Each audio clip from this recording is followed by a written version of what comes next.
Une négociation, c'est quand les deux parties sont capables de se rapprocher l'une vers l'autre pour conclure une entente.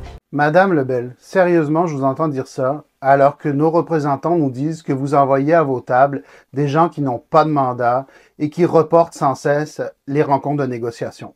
Mais il ne faut pas oublier que c'est la 4e offre gouvernementale. C'est drôle, Madame Lebel, plus vos vidéos avancent sur les réseaux sociaux, plus je vous sens irrité. J'ai l'impression que vous réalisez que vous êtes en train de perdre le contrôle puis que le Front commun est plus fort que vous pensiez. On pliera pas, Madame Lebel. Et j'ai pas de mouvement syndical, j'ai pas de contre-offre, on m'offre rien en retour. Et nous, Madame Lebel, qu'est-ce qu'on obtient en retour? Vous savez, en retour de tout ce qu'on a fait pour vous pendant la pandémie et tout ce qu'on fait encore depuis, pas grand-chose, en tout cas pas de la reconnaissance. On a mis 8 milliards sur la table de l'argent des citoyens, c'est sérieux. Là, vous parlez de 8 milliards de dollars, là, comme si vous alliez nous faire un don.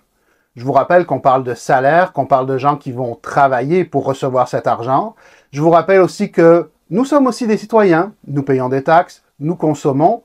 Donc, cet argent-là que vous allez nous donner, il va être réinvesti dans l'économie du Québec, là. Oui, le salaire, c'est important. On est tous d'accord avec ça et c'est pour ça que dans la dernière négociation, on a donné des hausses de salaire historiques.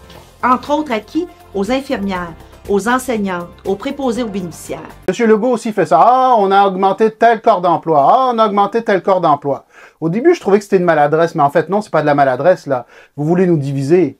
Vous voulez que nous, exemple, le personnel de soutien, qui n'avons rien reçu ou presque la dernière fois, on commence à dire « Hein, t'as vu, les profs, hein, ils en ont eu plus. » On est en front commun, Madame Lebel. On est fort, on est tous ensemble, on se tient. Par contre, il y a des gens que vous avez oubliés la dernière fois. Et cette fois-ci, vous êtes mieux de ne pas les oublier. Si on ne fait que donner du salaire, des augmentations de salaire, le quotidien de l'enseignant qui trouve sa classe trop difficile ne sera pas changé.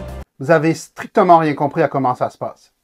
Si vous augmentez les salaires, que les conditions financières sont plus intéressantes, les gens vont rester, ils s'en iront pas vers des métiers qui sont mieux payés, et honnêtement, je les blâme pas. Mais il faut que vous sachiez, Madame Lebel, là, ça part de votre réseau, là. Les gens s'en vont pour gagner plus d'argent, pour assurer un avenir meilleur à leurs enfants. Ça vous dit quelque chose, cette phrase-là?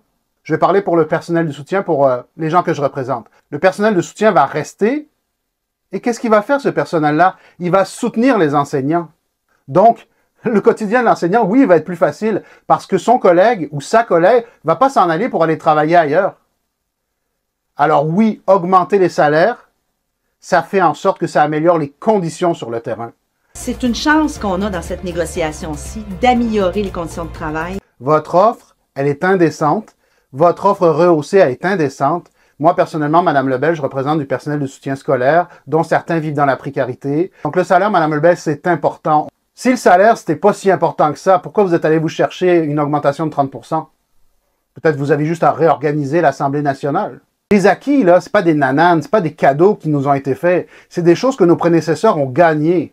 Vous, ce que vous voulez faire, là, c'est améliorer en réorganisant, en faisant des petits power trips de gestionnaires, sans mettre d'argent là-dedans. Madame Lebel, on a le droit de gagner notre vie dignement.